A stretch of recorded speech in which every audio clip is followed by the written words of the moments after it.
GOEX parent company Estes Energetics has just been acquired. Yes, we're really doing this again. On November 20th, 2025, a press release was issued announcing the acquisition of Estes Energetics by a company called Voyager Technologies, henceforth known as Voyager in the video just to save a little time. I've outlined some key points for you, but I have a link so that you can read the press release for yourself in the video description as well as at ilovemuzzleloading.com. Voyager Technologies acquired Estes Energetics, a leading manufacturer of energetics, propulsion materials, and critical chemical compounds supporting missile defense and tactical munitions. With the acquisition, Voyager now delivers greater end-to-end control over production, quality, and certification of energetics materials. I think it's a key point here because, as we've discussed in other muzzleloading industry news, vertical integration and control of your pipeline from start to finish is super important in this day and age. Quote, "We have the surge capacity, quality oversight, and integrated supply chain resilience to support rapid fielding,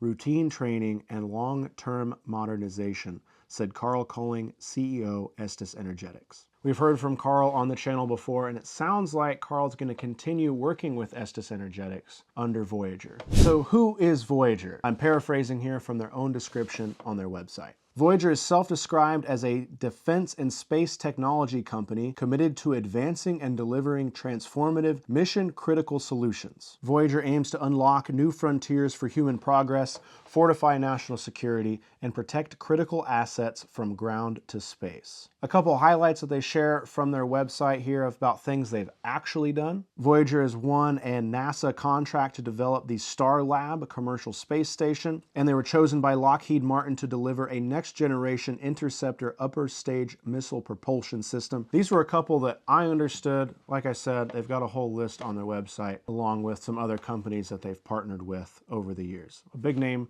is Palantir, which some of you might recognize from the news. Voyager is ran by their CEO and chairman, Dylan Taylor, who was born and raised in Colorado. Taylor is described as a super angel investor in the new space industry. That's a lot of new words for me. New space here meaning the entrepreneurial or private space race, to nix some of the marketing buzzwords. In 2019, Taylor founded Voyager as Voyager Space Holdings, a holding company focused exclusively on the space industry. Holding company seems to be the key term here. Since their start, Voyager has acquired 12 companies, and I believe, if my math is correct, Estes makes the 13th. Voyager themselves doesn't seem to have a product. They own this suite of companies that all produce things in a similar pipeline, all within the defense and aerospace industries. Maybe in reality then, Voyager's product is these companies? I don't know. I'm not a venture capitalist. I'm just a guy who likes muzzleloading, which is where we get to the real meat and potatoes of this, is what does this mean for American-made black powder? And right now, as you can expect, we don't really know. This is some big news. It's something that I don't know that anybody in muzzleloading was anticipating. And right now we don't know how this is going to shake out for what it means for GOEX and sporting grade black powder for the civilian market. Simply put, right now we don't know. And that's an almost famous line for me at this point because we've said it so many times in regards to GOEX and black powder production. But it's the reality that we're in. There's no concrete mention of GOEX or black powder production in this press release to give us any indication of their plans. I will say though that while writing and researching for this video, I found on Estes Energetics' Facebook page announcing the acquisition a man by the name of Matt Steele, who is employed by Voyager as some kind of business development person, that this acquisition, quote, should not change availability. Being a little sarcastic here, I hope that it changes some availability because right now there is no availability. So it would be cool if there was some. I know that's the plan, of course.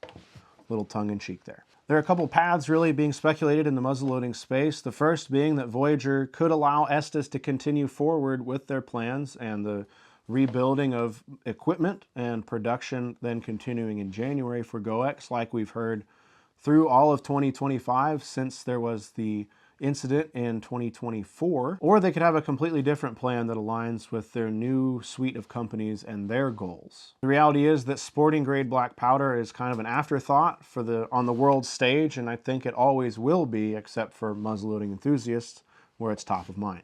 And until a private company is able to produce powder for citizens and citizens alone for muzzleloading use, that's where we're at, and that's kind of where we're stuck. In the going on 5 years that I've been covering muzzleloading news here, we've seen a lot of people go to making their own powder. They've gone to imported powder and they've or they've left muzzleloading entirely because of the unavailability of powder. I hope that no matter where you're at in that space, I hope that you're still able to enjoy muzzleloading and help us pass this on for future generations. I'm sorry I don't have anything more concrete, but what I will say is I'm going to keep, after this, I'm going to keep asking questions and try to keep finding people to talk to so that we can try to get some answers and get an understanding of what's happening here and when we might expect black powder to return. We're in a bit of a double whammy here in 2025 because the European powder mills also lost a large press this year, which means limited import powder coming in. As of recording, powder distributors are expecting a shipment sometime in January, so I encourage you to get on the wait list or the back order list for your favorite online retailer to ensure that you can get some powder. In closing, I did quite a bit of digging in the last 24 hours since this news broke to try to get as much information for you as I could. Because Voyager is publicly traded, there's a lot of information out there on it, and if you're a numbers, math, or economic nerd, there's a ton you can go dig through and figure out kind of what they've been doing and what they are doing. So that gives us some neat access to information about the company that we haven't had before because it's been a privately held, not publicly traded company owning a black powder plant. Because they're publicly traded, we get a really interesting line here at the end of the press release. Quote, cautionary statement concerning forward-looking statements. This press release contains forward-looking statements. And I'm paraphrasing. This press release contains forward-looking statement. All statements other than statements of historical fact, including those with respect to Voyager Technology Incorporated's mission statement and growth strategy, are forward-looking statements. Although the company's management believes that such forward-looking statements are reasonable, it cannot guarantee that such expectations are or will be correct. I present that with no comment, just for you to be aware of and form your own opinion. Once again, I'm Ethan. I love muzzleloading. I'm going to stay on this. For those of you that are bored of the GOEX story, I understand completely. It's not going to hurt me at all if you don't watch. I'm going to keep on this, see what I can find out, and see what we can learn. Thank you again so much for watching. If you'd like to learn more about this or anything else related to muzzleloading, you can visit ilovemuzzleloading.com. Thanks again.